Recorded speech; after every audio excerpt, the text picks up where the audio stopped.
Duperas y Duperas. Today on Dupe by the River, we're going to look back at what took place last week against Montreal. We're also going to be looking ahead against San Jose this upcoming weekend. And ladies and gentlemen, the Messi has landed. Messi in the U.S. We'll give you our thoughts as well. Don't you dare go anywhere because you do not want to miss this episode of Dupe by the River. And let's get it started, guys.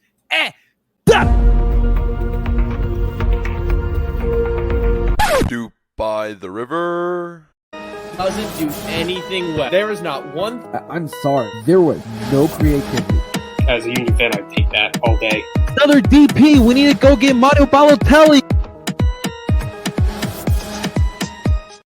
And that is right. Welcome, everyone, to Dupe by the River, the show where we follow everything Philadelphia Union. And, of course, we are brought to you by Philly Sports Network. Before we dive into today's episode of Dupe by the River, we want to welcome everyone to this episode.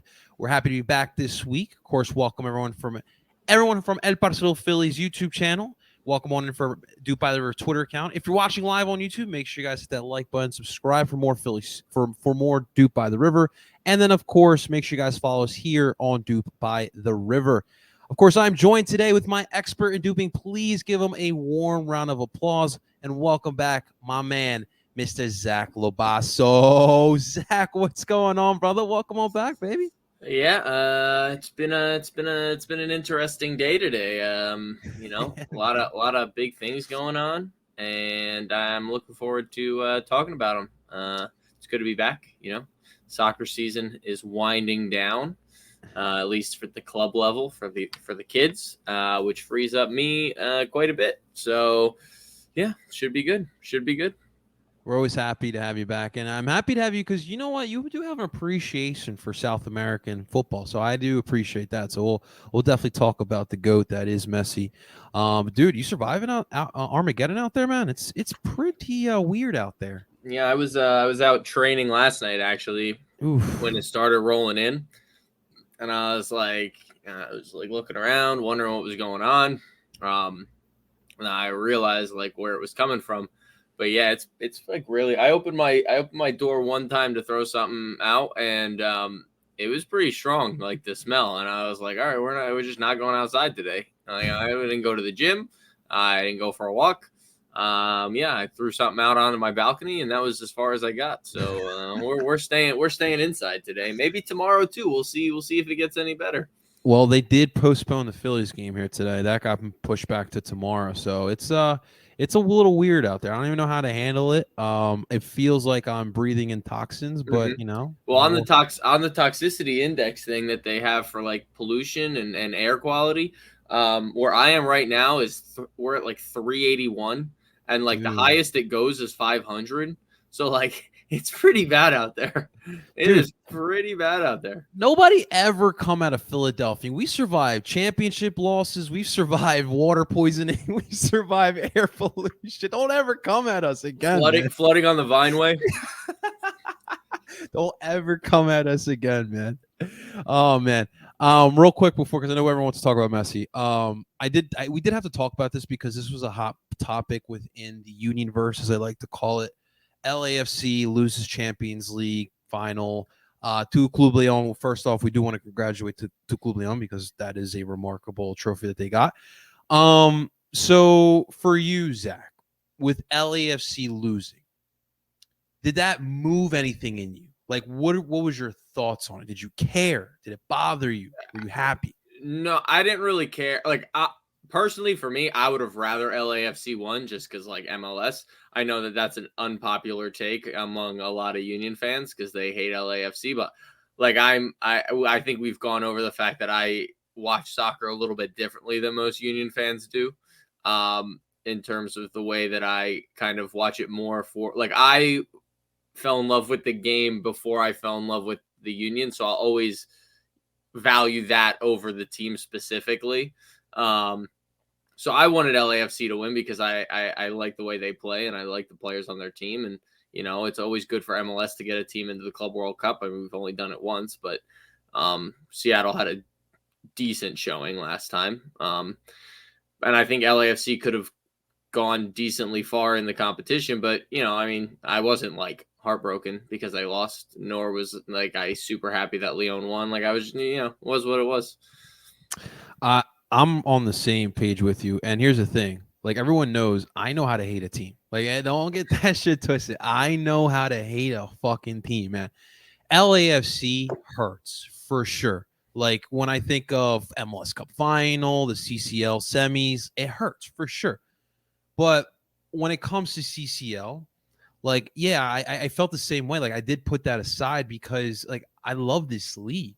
Like, I seen this league go from what it was in the 2000s to what it is now. Dude, we're about to talk about Lionel Messi playing in our fucking league.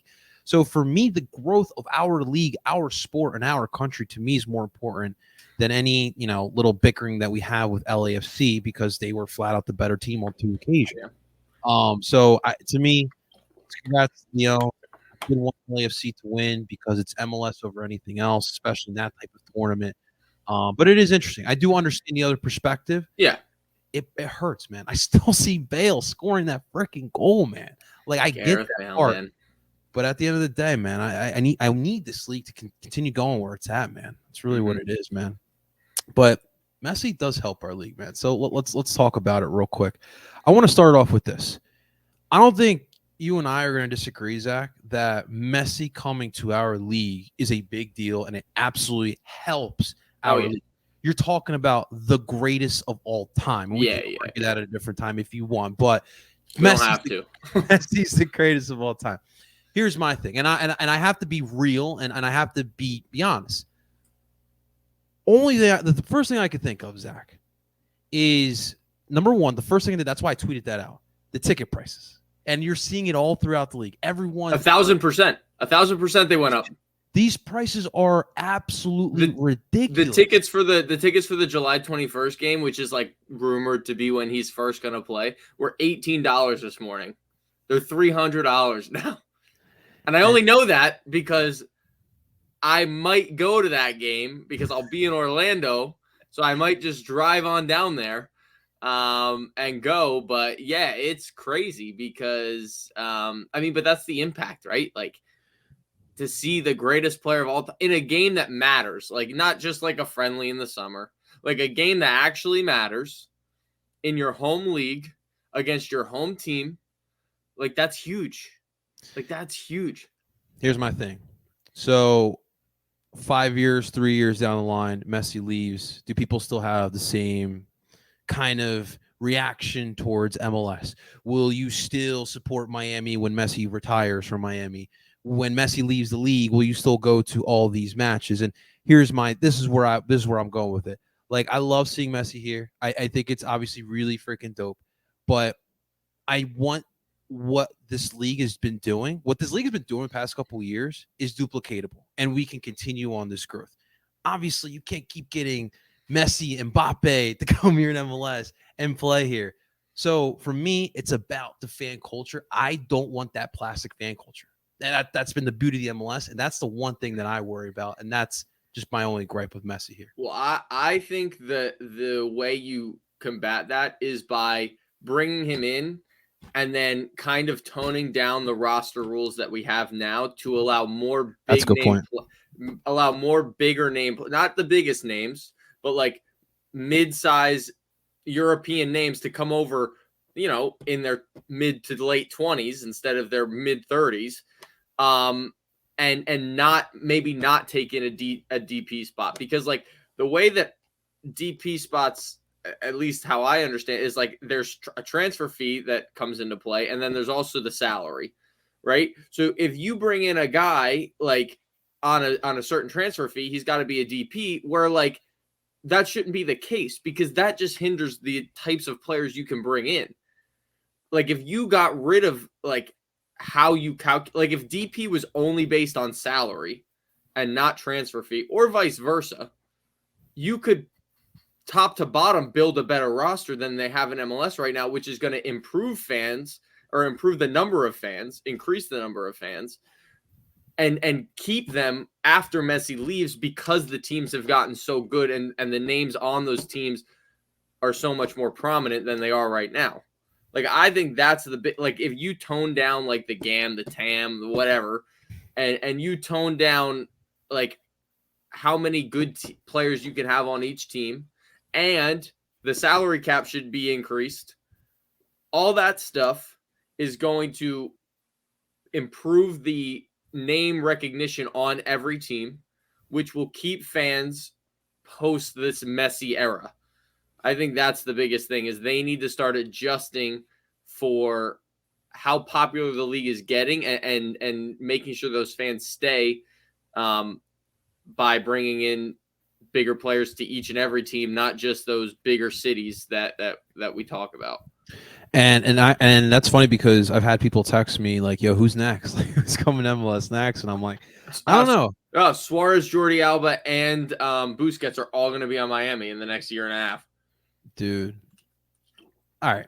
So let's ask the other question. Let's ask because we obviously follow this league. There's a lot of people who don't, and it's funny. I saw someone tweet out. They were like, "Yo, why?" Because they put the table up, and they obviously saw Miami last. Oh, place. I saw. Why would I quoted it? I quoted it, and I said Messi squeaking Miami in the playoffs is going to be his greatest achievement ever. No. This fan thought, because they don't watch the MLS, they thought that Miami was going to get relegated. Oh. They're like, why would Messi go to Miami if they're about to get relegated? To save them. Well, I don't have to break it to you, man. You know, he was tired of hearing that he always goes to super teams. He wanted a challenge. Well, all right. So here's the other thing. Miami's not good. All right. No. Now, if the other rumor is true, I'm a little worried. Tata is legit. Yes. Not only worldwide, we've seen him do it in his league before. Teaming him again with Josef Martin. Now, defensively, they had their issues from what we saw prior, so we'll have to wait and see. They've had some injuries in the midfield as well. But, dude, Tata's legit. Like, even if you put Messi with one other player and what they have now, I mean, dude, Tata can get that team. He can work. Yeah, they can. I think they're gonna make the playoffs. Like, at least the play-in game. I don't know. They're only 6 points out at ninth. Like, they're not far away. And I can't imagine them not making the playoffs. Yeah, they're only, what are they? They're 15 points. Ninth place is 21. I'm about to pull it up right now. So here is the Eastern Conference table right now. So as you guys can see here on YouTube, Miami dead last year. They have 15 points. Right now, Charlotte with 21. So, I mean, obviously, we've seen teams climb. We see the Union climb up the charts in the midst of weeks as well. So, and they have a game in hand on Charlotte. So, that's going to be, well, I mean, obviously, like, you know, you could throw Chicago in the water. I mean, New York might give it a fight, but yeah, no, Toronto, I don't know now. Obviously, they have a little resurgence. Red Bull, yeah, that's, you know, Montreal. Red Bull has to make the playoffs because they always do. They always squeak in. It'll be interesting. Orlando, Charlotte, Montreal, New York, man. Orlando's picking it up a little bit. They are a little bit, and Charlotte, it's a tough outing, but we'll see if they can stay hot. Yeah. But yeah, man, it's going to be fun. Having Messi here in the league, the crowds are going to be absolutely huge. You know, Miami right now is enjoying the final Stanley Cup, and now they're going to be heading down to Fort Lauderdale. They're going to have to move. They're going to have to move to the Hard Rock to play their games. They'll sell out the Hard Rock. That is true, man. All those Argentinos, Uruguayos, Colombians, all that down there, man. They're gonna be partying hard down in Miami, man. Yeah. But it should be a lot of fun. He will not more than likely be here the June 24th. His contract expires June 30th, right? He won't. The first game I think that he's gonna be able to play is the 21st Leagues Cup game, right. July 21st. And then I'm not gonna lie to you. I'm considering going to that Red Bull game when Miami goes to Red Bull. I might go in August. I mean, if you're down there, we'll see. I might go. No. At Red Bull. It's at Red Bull. Ah, wow. Red Bull Arena might sell it for the first time. First time in a long time. Yeah, wow. I might be going. We gotta see. They won't even know what they're gonna do over there. No. All right. Well, let's get to our club here. Zach, let's talk. Last Saturday we hosted Montreal here in Subaru Park.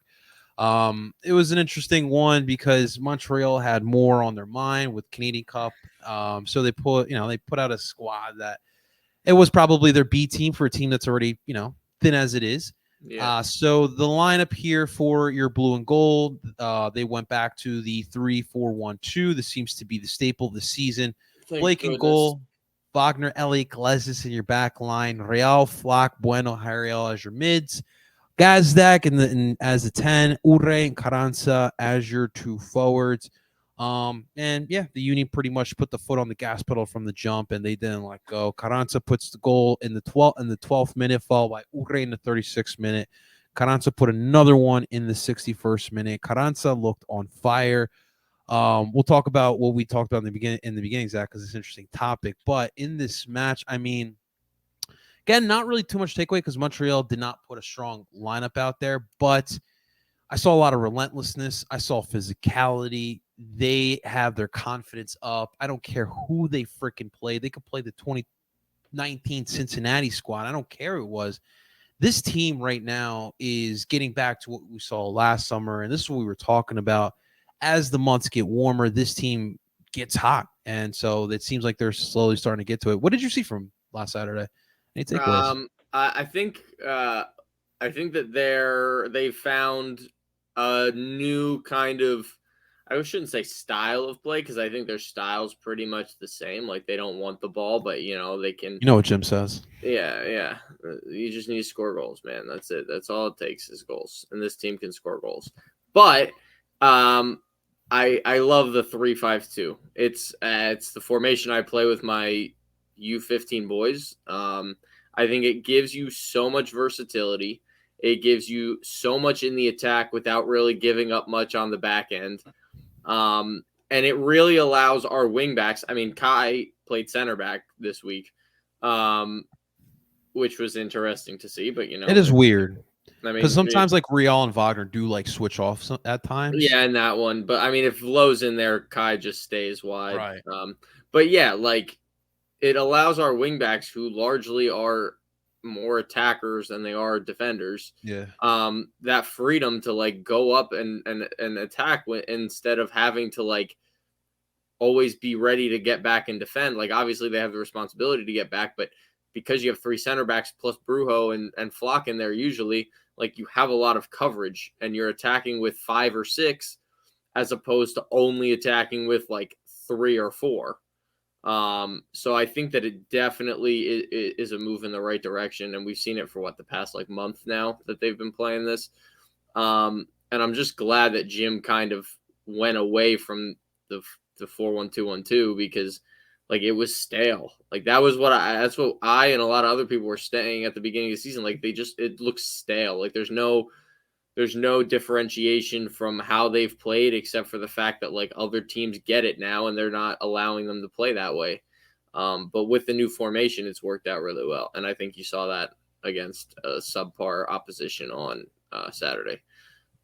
And here's the thing, though. Like, I do think that you can still use the diamond.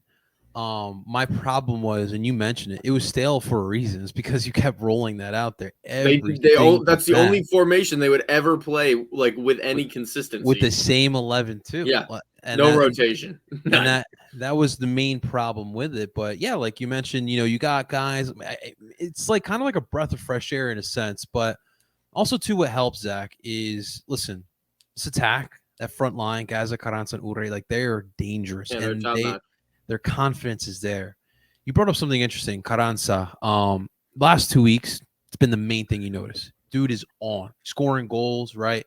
Winning 1v1 situations, creating his own shot, getting after it. Like, he's playing at another level. And you brought up a factor, like, you asked me, like, do I think that he lasts the summer? And it's like, wow, like, we got to start thinking about this, like, because dude, he's got the talent. He's demonstrated like that type of talent. Like, teams, especially over in Europe, like, they do look at that type of stuff. And the dude had the hype coming out of Argentina. Obviously, the mess in Miami was what it was, but he's found his rhythm here in Philly. And dude, I don't know, man. I don't know. It's a good question that you asked, though. Yeah, I think like the biggest thing is that they did just sign him to another contract, but as we've seen in the world of soccer, that means literally nothing, because you have dudes signing a contract saying, "Oh yeah, I'll be here for the next 5 years," and a week later they get sold. Like, if the right fee comes in, anyone can go. Is basically how I look at it. Like if Carranza goes, like I think if like because of Gazdag's age, I don't think he goes in the summer. I think he's more of a winter signing for like maybe a Bundesliga squad who needs to like stay up or something and needs an attacking threat. But Carranza's 23. Okay, I remember when he came and I first saw him play, like I would not have been surprised if he ever plays for the Argentinian national team. Like I would not be surprised. He's got the athleticism. He's got decent pace. And he can finish. And he's got good with his combination play, at least, for the level he's playing at right now. So I think that a Serie A team, a La Liga team, like you said, maybe Liga 1 are all good spots. I think specifically Serie A and La Liga are good spots for him. And I've seen reports that Europa teams are interested. Now, whether they're interested in the summer or whether they're interested in January is to be determined. But I think that if he continues, like what is he at 9 goals right now on the season? I thought it was a 10, but you could be right though. I'll find that out. The window opens like in July 14th or June 14th. It's either June or July. So he right now has 9 goals. That's spot on, Zach. Okay. When does MLS summer transfer window? I think it's June, but it is okay. So this says July 5th to August 2nd. Okay, so July 5th to August 2nd is the next window. okay. So if he continues for the next month and a half and gets like, how many games do they have in the next month and a half? I mean, you have that Leagues Cup, John. That Yeah. So let's just say, okay, so we got how many league games? You got 1, 2, 3, 4, 5. When does Leagues Cup start? I think end July. End of July. I'm so not looking forward to it. Yeah, it is the end of July because the next game after July 15th is August 20th. So it's right around there. So if by like July 8th they have 1, 2, 3, 4, 5 games, if he has 13 goals and like adds 2 more assists, like I don't see why a team doesn't come knocking. Like I think he's in the range of 6 to 10 million. I think that's around what you're going to get for him. And I think if you get 8, he goes, and then you just reinvest in another striker for 4 million. Like you've made your money. We got him for like 500,000. Yeah. I think that it's a no-brainer if the offer comes for in that range. Like I think it's a no-brainer. As good as he is, like that's a lot of money to reinvest in the academy and in the first team. Like you could buy 3 players with 8 million. Yeah. And really, and you never know if, the Kai rumors start coming up again.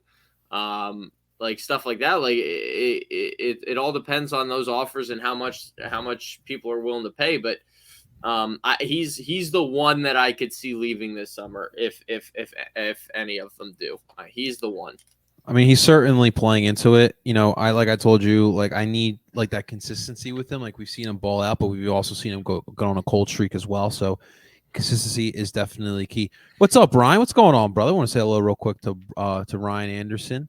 Gazette, Carranza, and Harriel are the big ones that may not. Harriel, I think Harriel doesn't last this season, huh? I love Harriel, but I don't think Harriel plays enough to get a transfer. Yeah, that's what I was about to say, man. Yep. At least not in the summer. I think in the winter, maybe, but I don't think he plays enough right now to get. Carranza on the viola, huh? Okay, all right, dude. They need it after their loss today.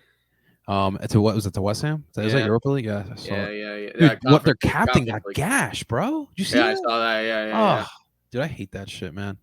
Yeah, dude, that'd be sick. You know what I really want though, Zach? Give me Carranza on like Almeria or like Osasuna. I want to see Carranza versus Castellanos in La Liga, man, going toe to toe. Yeah, that'd be awesome. Yeah, I think it's funny because I keep seeing like the big names that people want in MLS now. Dude, I still think Bobby Firmino to Philly could happen, man. I still think it could happen. That is like the ideal. Like The it makes ideal. so much sense for the system they play. Yeah, but it's the money. Ernst, I trust me, I get it. But Jay's gotta open. He's either gotta open the pockets at some point, or he's gotta sell the freaking team. And I think he will sell in the next couple years. But, yeah, profits. like what, dude? Like Bobby makes so much sense, much sense. Especially if Carranza leaves. What was he making at the Prem? Like what? Like $5 million a year? I don't think it was that much. Let's see. Salaries are interesting over there. What's up, Raynell? Appreciate you checking on in here, man.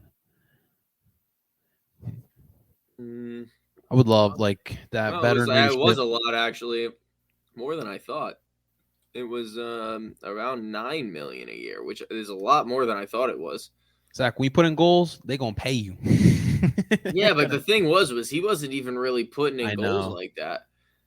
Well, the early parts, no. That front line, but not. He was the way that they played was he was kind of like a false nine, and then Salah and Mane were scoring all the goals. Man. Nasty at that. What's up, Brian? What's going on, brother? The crowd was crazy on Saturday. I will tell you what. I don't know if it was the Kelsey effect on Wednesday, but the crowd was loud again on Saturday. It was rambunctious, and it's what you need, man. It's what you need to create that fortress down at Subaru Park. We need to keep that going there for sure, man. But yeah, it's a game. Listen, you take the points.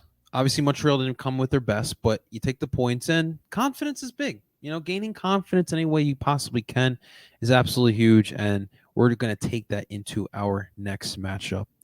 All right, Zach, you ready to talk about San Jose, man? We ready to move forward? I'm ready.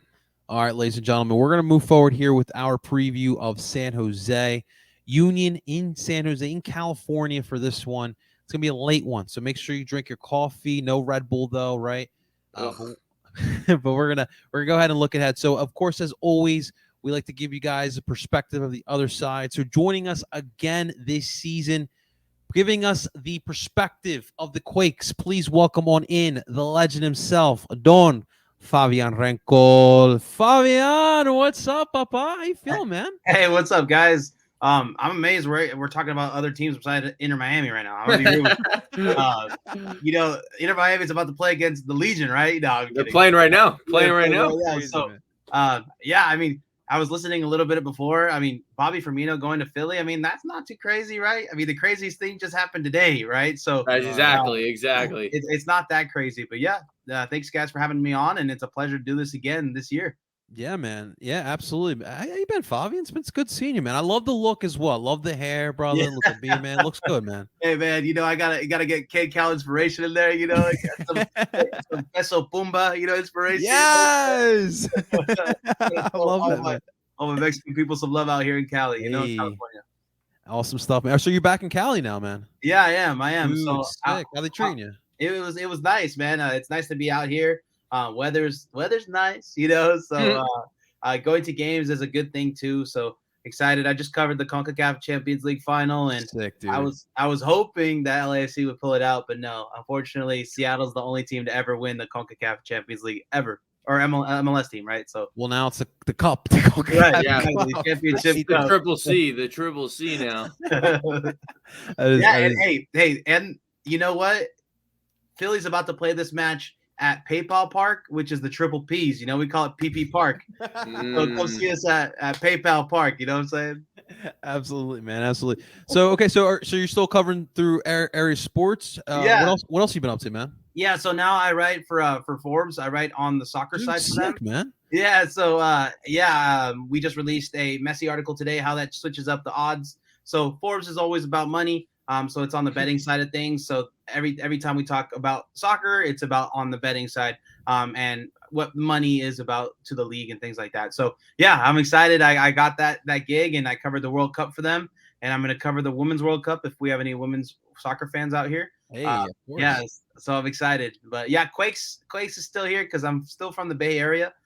So I cover the Quakes on a daily basis, I would say, besides today. Dude, well, I'm glad that we get to catch up with you because I feel like a lot has been going on with San Jose, obviously stadium ownership and everything. So what's been new with the Quakes, especially like off the pitch as well, man, especially. Yeah, well, the Quakes are kind of catching up to the rest of the league. They're making this new kind of plan to get a big training facility so they can have all the academies together and all the whole team, the first team together. So that's kind of still in the works. The Oakland A's are leaving. So if you don't really know about the Bay Area sports scene, that's kind of the biggest news right now. They're going to move to Las Vegas, and the same owner is for the A's, is for the Quakes. So a lot of people are kind of, mad about the A's leaving. So, they kind of take it out on the Las Vegas Quakes. Nah, I don't think so. I don't think it's going to happen. It can't happen to this fan base twice. I know, dude. It Oh, can't happen I don't want to think twice. about that, man. Oh my God. But we'll see how he gets that funding for that big stadium in Vegas for the A's, right? So there's always rumors and people talk, investors want to, especially now. See, all this rumor talk was something, maybe, someone wants to buy it or, someone's going to want to step in and take over the Quakes because of the potential. But all that went out the window today when Messi signed with Inter Miami. I mean, every single team's evaluation of their club just went up by at least 20 to 30%. Isn't that crazy? It's insane. This is the one. I hate to bring it back to this because we're talking Quakes, but man, you know how many people were bummed that Messi's not coming to San Jose? Especially out there, man. I mean, come on, dude. Even as a visitor, as an away team, Inter Miami's not even playing San Jose this year. You know, so things are gonna have to change if we're gonna do a real farewell tour. It's gonna be like a whole concert date list for when Messi comes to Levi Stadium out in the Bay Area, and then he plays on the West Coast teams, right? So, wait, so let me ask you: Are A's fans going to Quakes games to protest? Not to protest, but I mean there is some A's Quakes, rollover. Some people that like the A's like the Quakes, right? And some people like the Quakes like the A's. So there's obviously a bitter taste for the ownership group or the owner. In San Jose as well, especially because we just lost the Raiders, and then now we lost the A's too. And the Warriors, kind of. Yeah, kind of. It depends on where you are. Yeah, where you are in the Bay Area. But again, this is kind of the same. It's kind of the same argument, right? Where we just had a women's team actually get announced. NWSL, the Bay FC, just got announced. Their marketing is a little more Bay centric. It's a little more SF based, while on the Quake side, it's still SF or SJ based, right? So we'll see if that changes, if they can capture some more of the Bay Area. So yes, we're losing teams, but maybe we're gaining teams at the same time, right? Maybe less is more in this case. It's so interesting because California is such a big state, and I do think not only in just a geography sense, but on a cultural sense, the Bay Area is really important. And so it just sucks what's been going on with the Raiders and with the A's, but obviously they need to update their stadiums, and it's been a tough thing, man. Yeah, in all honesty, this area has changed a lot. I've always said this a lot in the last couple of years after COVID. A lot of jobs here are remote, and a lot of people have been laid off. So a lot of people don't live in this area that lived here 10 years ago. So that's something to kind of keep in mind where, the attendance you could see for the Quakes is not the best, or the attendance for the A's, I think, is at 500 people in that big stadium, right? 510 possums, 3 rats. Right. But again, this is something where maybe those diehards don't live in the area anymore, and maybe a lot of them moved to Vegas already. So, and that's what I kind of got with the Raiders, because people still want to go to Vegas. Vegas is still a destination, and people that moved away to, let's say, a Reno, which is in Nevada as well, from this area, they're closer to Vegas now. So it's not like it really matters, right? So we'll see how it pans out, but yeah, that's kind of the whole demographic in this area is changing, and that's the truth. Hey, man, that's the country right now, man. But hey, let's talk about those Quakes on the pitch. Yeah. What's been the difference this year? I mean, you guys kind of been steady, hanging around 5th in the West, man. What's been the difference this year? Yeah, honestly, I want to say having health and having depth is what's the difference. But we've been unhealthy, and we have been not at full strength ever since the beginning of the season, where we were hanging around 1st or 2nd. The defense is a lot better. But I never thought the defense was that bad. I just felt like the defense needed help. I felt like we were starting, second or third chance guys last year, where we should have been starting caliber guys. And this year we have those starting caliber guys. But they haven't seen a full lineup in a long time because either one guy's down, another guy's down. At the beginning of the season, Nathan went down for the season. And then just recently, Jonathan Mensah had some team issues, and then Carlos Ocampo was injured. So this defense, Daniel, the goalie that had a back-to-back clean sheet, was out for 2 months. So it seems like this team hasn't been healthy yet, but it's still found ways to stay solid and get wins and get at least ties on the road because we're still undefeated at home. So Okay. that's something that LAFC wasn't able to take away from us. So the Quakes play good at home, and they're going to need every single ounce of help they can this weekend. That's for sure. Absolutely, man. So I think last time we spoke to you, we were going through the Matias Almeida stuff, and he was getting close to getting, what was it? He didn't get officially sacked. It was like parting of ways. Okay. So what's been the main difference between Lucci and Matias? The way they play. I mean, in my opinion, this is my opinion, I felt like Matias' system, it was flawed for MLS, but not for other leagues. I think this was an okay system, but in such a travel-heavy league, I mean, guys, we're talking about Philadelphia and San Jose, right? Polar opposites of the country. So all this travel, all this tiredness that's going to come from this travel just wasn't calculated into Matias Almeida's way that he wanted to play because they were pressing 110% all the time. So you would get tired legs. You would get guys who aren't playing to their fullest capability because they know that they're going to have to track back on every single thing and have to guard a guy 1v1. I know a lot of guys in Phillies, they watch the Sixers as well. So yeah, it's like imagine Embiid guarding John Morant all game. Of course, Embiid's not going to want to, shoot. He's going to pass the ball every time. So that's exactly what happened to Christian Espinoza, where this season he's not as tired. He doesn't have as big of a defensive responsibility, so he can shoot and he can be an MVP candidate, So it's something where that's the biggest difference I feel like as well. This team trusts each other a lot more, which if you're running a one-on-one, defense, and like I said before, Embiid can't guard John Morant all game, you're going to start hating on Embiid and saying, yo, pick it up, so the team's a lot more connected, I would say, because they have to trust each other. They can trust each other more now. Yeah, absolutely. So what has been Lucci's tactics been with the San Jose squad? Yeah, I mean, we've seen a kind of like a 4 at the back, and then kind of like a 6 and then 2, or excuse me, it's more like a 4-1-4. 4-1. No. I'm wrong. So we have a center defensive mid. We have 2 kind of holding 8s, and then we have 3 in the front. So we have Cade Cal, who's usually there, who will be back actually for this game, and then Bobasi and Christian Espinoza. So it's more like a 4-3-3. My apologies. Okay. Yeah. So but Grezzo has been solid too. Grezzo is a great pickup. Something that we've been missing in the midfield. I mean, we had Jackson Yule playing there, where I think Jackson Yule is a little bit more of an offensive-minded player. So having a kind of a real pit bull like you guys have there in Philly in the mix has helped this team a lot as well. Yeah, we'll have to let her know. Our co-host Tim Lovinguth, hope he's listening in. He's a huge Jackson Yule fan. That's obviously a little sarcasm. Zach knows very well. Listen, the USMNT fans, sometimes, like some of these players, man. It's all good. It's all good. What's up, Scotty? What's going on, man? Hope you're having a great evening, brother. Hope a great evening, man. One thing I did want to ask, because this whole league was watching closely what happened with Bobasi and Dante Van Zier in that rubber match. So how has Bobasi been able to bounce back? I've been really curious about that one, man. Yeah, man, Bobasi's a superstar.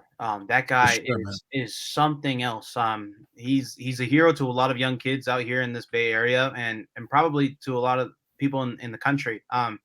He's very well spoken. I learned the other day that he speaks fluent Spanish, which was shocking. Nice. But again, this is a guy who's the vice president of Black Players for Change, a guy who finds ways to make differences off the pitch as well. So he didn't let that phase him at all. And that's a true icon, a true hero for the area, for a lot of young kids too. And a lot of people can see that, this is one of the leaders that we want to have in our locker room and one of the leaders that we want to have in our community because he's just more than a player. He's a lot of things in one, to be honest. Yeah. And it doesn't hurt that he's also very, very good. Yeah, exactly. You wanted him for a minute, didn't you, Zach? Absolutely I did. Absolutely I did. I remember the MLS is back. He played really well. I think he scored against us too in that semifinal matchup for the Timbers. Yeah, when he was with the Timbers. Yeah, but he was playing as a winger, so it's kind of weird to think that he played as a winger. Now, when I see him play, I'm like, dude, there's no way this guy could be a winger. I mean, he's a crazy aerial threat, and I'm like, on the wing, you want that? Okay, versatility, man. That's good stuff, man. All right, we gotta ask, man. How's Miro doing? How's Miro been over there? Dude, my boy Miro, come on, man. He's been the best player since he left Philadelphia, the league. You guys haven't heard about it? Come on. Locker room guy, not the best locker room guy in Philly, but he's the best locker room guy in San Jose. He's bringing cupcakes for everybody. No, he's played. He's going through a little bit of a drought this year. He had a solid year last year. Played very well. He was filling the shoes of Chofis Lopez, which is a player who left and joined Pachuca, and won the championship with them last year. So this is a player who was a good player in MLS, and he had big shoes to fill, and he filled them last year. This year, I see the team, the way they kind of go offensively, a little different. The way I see them is that they kind of feed the hot hand. I mean, if you have a hot shooter, you're going to always give the ball to him, right? So Christian Espinoza is the guy they want to run everything through. And that's what's going on right now. Miro has an assist, I believe, maybe 1 or 2 on the season, but he doesn't have too many.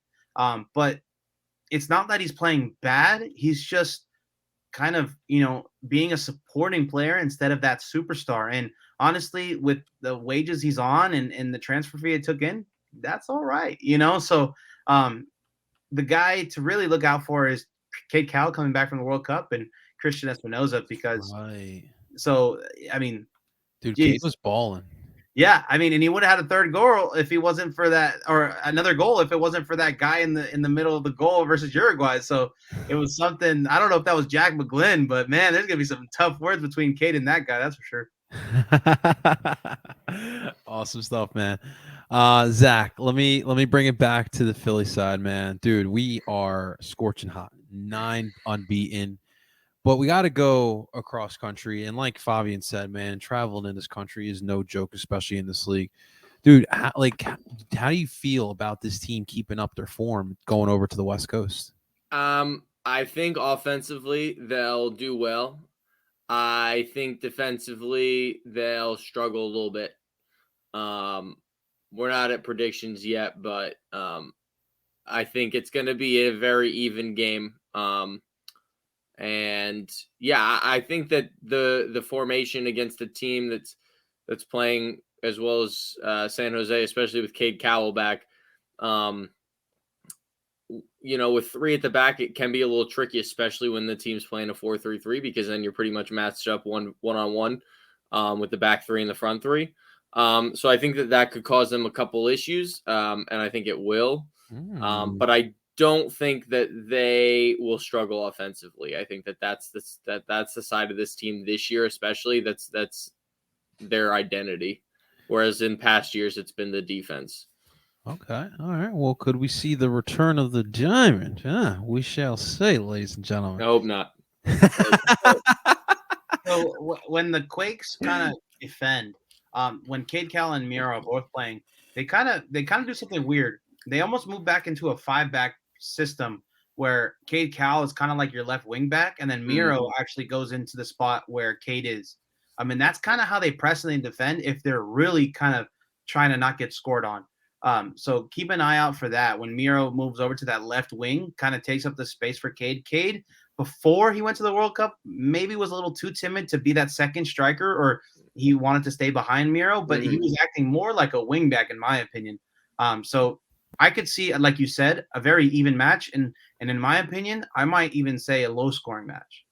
So you think it's like a 5-2-3 when they press, kind of, with Cade Cowell in there? Yeah. When Miro, it's weird. Miro has the keys to PayPal Park. He can go anywhere he wants to go. And in Philly, he never caught that. No, I'm kidding. But but he really has the keys to the stadium. He can go anywhere on the pitch, and everybody just has to adjust to Miro. So we see that on Cade's side a lot more. He doesn't really try to go into Espinosa's side too much, but he definitely goes into Cade's side. No, you make the joke, but like, no, that's literally what it was.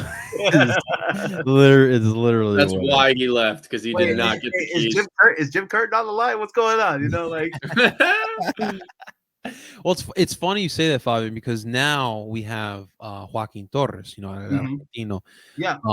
And it's funny because dude's got talent, Mhm. and first minutes he's in the match, he comes off the bench, does 2 spin moves, and then he finds Julian Carranza for a goal, and we're all excited. We got our next Elsinho, and then he gets quiet, and what I see is that like he does a little bit too much. Like he's Argentine. He's very creative. Like, he wants to throw the ball at his feet, but sometimes a little bit too much, and he creates. He was like, Messi's not in this league yet, you know. Like, let me show you guys. Yeah, and now it's too late now. So no. So and that's why it's like watching Joaquin like kind of reminds me a little bit of Miro in that sense. It's like it's great at times, but like in this attack, man, everything's quick, one decisions, man, and it's sometimes you just got to make that quick decision. But it's glad to see Miro doing well out there, and I think California may be a little more his speed too, man. Yeah, I've actually got to know Miro pretty well. He's a nice guy. He's a dope dude, man. Yeah, I got to talk to him a lot at Coachella Valley when I was down there covering the team, and he's a good guy. He's quiet, but he's definitely a really nice guy. I always have to get it out of him, but yeah, he's a nice guy, and I'm lucky to have him in here. My favorite quote from him was last year. I was like, "What's the plan?" He's like, "Playoffs, of course, man. What are you talking about?"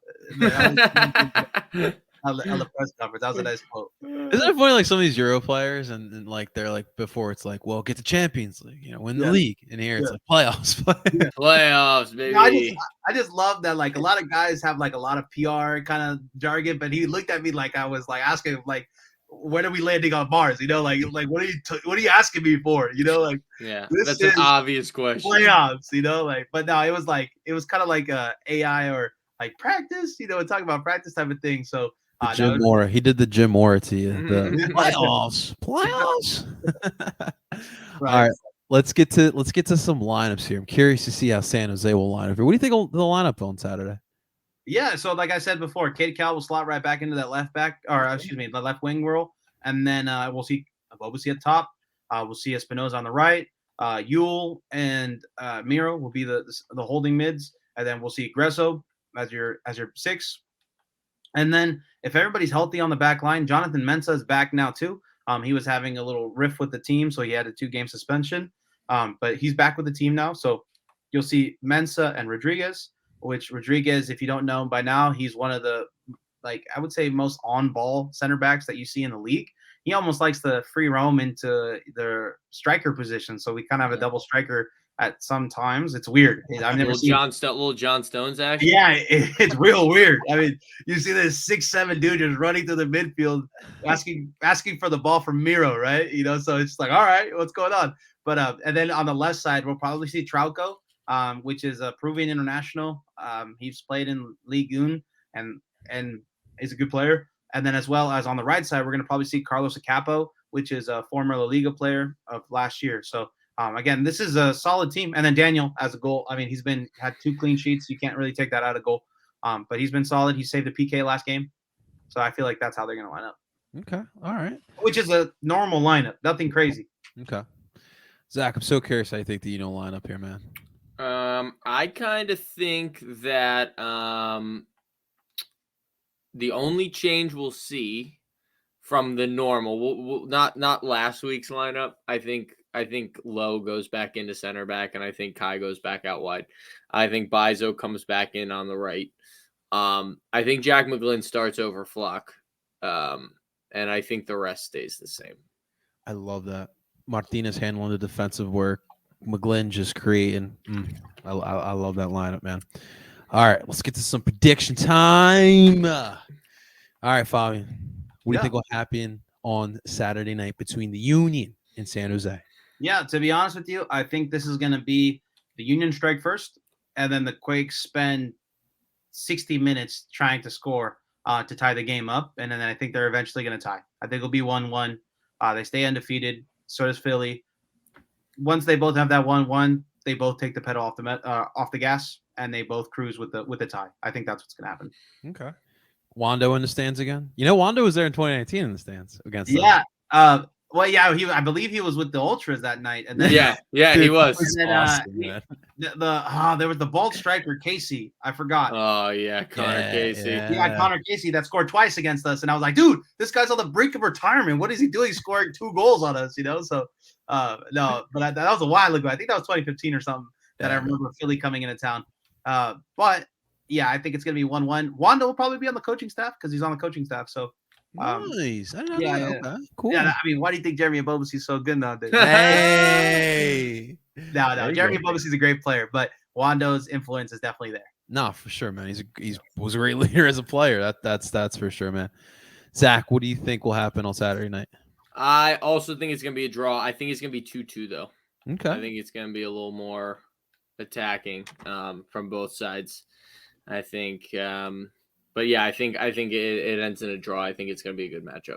All right. I do have one more question here for Favian. So we did talk about this earlier, but I do want to get your thoughts on it. So here is the Eastern Conference table. All right. So with today's news, do you think Miami makes the playoffs? Of course, 9 teams make the playoffs. What are they? 4 points away? 6 points, but yeah. I mean, 6 points behind Charlotte. Yep. Come on, 6 points right now. We're not even halfway through. So come on. Yeah, that's what I'm saying. I'm saying. If they get Dada, lock it in. They're making the playoffs. If they get Dada, dude, I'm locking it right now. Yeah, they got Messi, dude. They don't even need Dada. You don't think all the guys who play for Inter Miami right now are like juiced? That's what that was my whole argument. I was like, no, they're gonna be buzzing. Like Josef is gonna score like 8 goals and then get shipped off to Charlotte, right? So yeah. He's gonna be like, "Oh, I get to play with Messi," and they're like, "Psych, no, you don't." It's like, is your name Luis Suarez? No, you're not. No, you're out of here, dog. Yeah. Oh like we've been saving Suarez down at Gremio, all right? He's coming up. He's coming to Inter Miami. Busquets is coming, and you know what? We're starting to look like Kings League at that point. But it's gonna sell some seats. It's gonna get some stars in the stadium, and it's gonna be a good time. I'm feeling so bold today, guys, that I'm saying that MLS is probably more popular than baseball today. I think so. And I don't know how long that's gonna last because the Yankees aren't playing today, but the Phillies aren't playing either. Yeah, exactly. So we'll see, right? We'll see how much impact Messi has, and I think it's gonna be a big one. I think people are gonna tune in to MLS. It was weird because NBC Sports covers Philadelphia sports here. So they cover the Birds, the Sixers, Flyers, Phillies. So today they put a graphic of Messi coming to MLS with the Uni logo, and I'm like, that looks weird. Yeah, you should have never talk about us. Yeah, no, exactly. I feel like I'm a little worried though on the reporter side and the photography side because I have a lot of photographers and I do a lot of reporting that we're going to see a lot of new names, and I'm like, oh, well, you weren't really there, So Just as long as you didn't want to be here until Messi was here. Yeah. Right. So I think we're going to start seeing, if you guys are on Twitter or if anybody listening is on Twitter, you're probably going to see some new reporters just pop out of nowhere, right? Yeah. Or you're probably just getting to start to know me, right? So it's something that we're all going to have a lot of fun with. But yeah, I think this deal. You know what I think the biggest thing is? I think binding Messi to the amount of subscriptions to Apple TV is the biggest part of that deal, because one, Apple's gonna populate everyone's phone and say they got Messi or something like that, where he's gonna do ads for it. Yeah, everyone's gonna see a link to Messi's first game. Everyone's gonna get a push notification for it that has an iPhone, which is like 80% of people, unless you have that one friend that's weird and won't get it, and they can never get added to the group chats because all the videos send weird because they just have to have an Android. And now he's asking for the Apple TV log. Yeah. So, he's like, guys, Messi made me buy an iPhone. And you're gonna see, hey, who knows, right? Maybe I'm gonna buy those new lenses just to see Messi right next to me. Yeah, the power of the goat, man, the power of the goat. No, but in all honesty, you'll see Messi probably post on his Instagram, which is the biggest Instagram there is, about Apple TV and about MLS, which that is going to help the league grow Oh yeah. way more than his on-field. Well, Inter Miami already got 1.3 million more followers on Instagram today. Yeah, exactly. So I mean, there's a Messi effect. So once they start collaborating, like doing collab posts with Inter Miami and with Messi, I mean, yeah, who knows, right? And Apple is smart. They literally just had a conference 2 days ago about one of their products. This is a product of theirs, and they got the biggest thing ever. So it's really, I mean, Apple's laughing all the way to the bank right now. It's bigger than the iPod, bigger than the iPhone, bigger than the Mac, iWatch, you name it, man. Messi. I was at work today because I work a normal 9 to 5. Like, dude, what are we doing here? Like, we have to go. What are we doing here, Messi? Celebrate. Yeah, right. Celebrate. We don't got the Fernet. We don't got the Argentinian steak. Come on, what's going on? You know, give me a national holiday. It's not a national. It's not a national holiday. Yeah, exactly. Like, I literally have my Argentinian flag. I'm about to pop out my Uruguayan flag and be like, boludo. Aquí, boludo. Mate just became the #1 selling caffeinated drink in America. Yeah, absolutely. Exactly. So it's going to be a learning process, but it's going to be a fun one. And, awesome. You know how many bars are going to be posting or saying something? Oh, how do you get Apple TV on the bars? Yeah. Now the time is going to happen, right? You're going to be like, dude, come on, slap an Apple TV or a Fire Stick in that thing. Don't talk to me about I can't put Apple TV on a bar screen. Come on, bro. You can. All these bars are going to have to update with the times. Yeah. Oh, man. That's awesome stuff, man. Well, listen, Favian, we appreciate you coming here, man. Plug away. Where can people find your great work, brother? Yeah, I mean, on Instagram, I am Favian Renkel. And then on Twitter, just Favian Renkel. And then I have a magazine coming out. So I know there's a lot of basketball fans out there in Philly. We're going to go ahead and do a magazine similar to Slam. We're going to try to do something like that. So I want to do more of the culture behind soccer and the culture that is around soccer. So, yeah, we can all talk X's and O's like on this podcast and have a great time. But I want to do a little bit more for the culture. So we're going to have a magazine coming out with a whole bunch of pictures and things like that. So it'll be a lot of fun. I love that, man. That is all up my alley, man. I love that. That's awesome. Yeah, so I mean, shoot, we gotta get you to be involved somehow. You let me know what to do, man. I'm in. That's awesome. That sounds sick, dude. Slamba for this is for football in America. Yeah, exactly. So what we're gonna be doing is talking about sneakers or cleats and music and get me in on the boot. Get me in on the boot talk, man. yeah, exactly. So we feel like, let's make MLS drippy, and this Messi, it's already helping. So I'm excited to release our first issue this month. I'm working like crazy, but it's going to be a fun ride. And then you can find my Forbes articles on my Twitter, and you can find them on Forbes as well. So if you want to go ahead and get some more insights on odds and money and things like that, definitely check that out. And you can always find me anywhere, really. You gotta look for the crazy mullet hair, So dude, you've been putting in hard work. We definitely have not overseen that here in Philadelphia. So keep up the good work, man. Thank you. And we'll talk for the next San Jose match, man. We appreciate it. Of course. Yeah. Best of luck this weekend, guys. Yes, sir. And I like both of you, so let's out for a tie. Yeah. Sounds good, Favian. Ladies and gentlemen, that's going to do it for today's episode of Dupe by the River. Thank you so much for watching. Make sure you guys hit that like button if you're watching here live on Barcelona Philly's YouTube channel. Subscribe as well. Follow us on Twitter. Subscribe wherever you stream podcasts. Ladies and gentlemen, that is Favian Renkel. That is Zach Labasso. Of course, I go by the name of El Parcero Philly, and we're telling you guys to dupe on. Messi's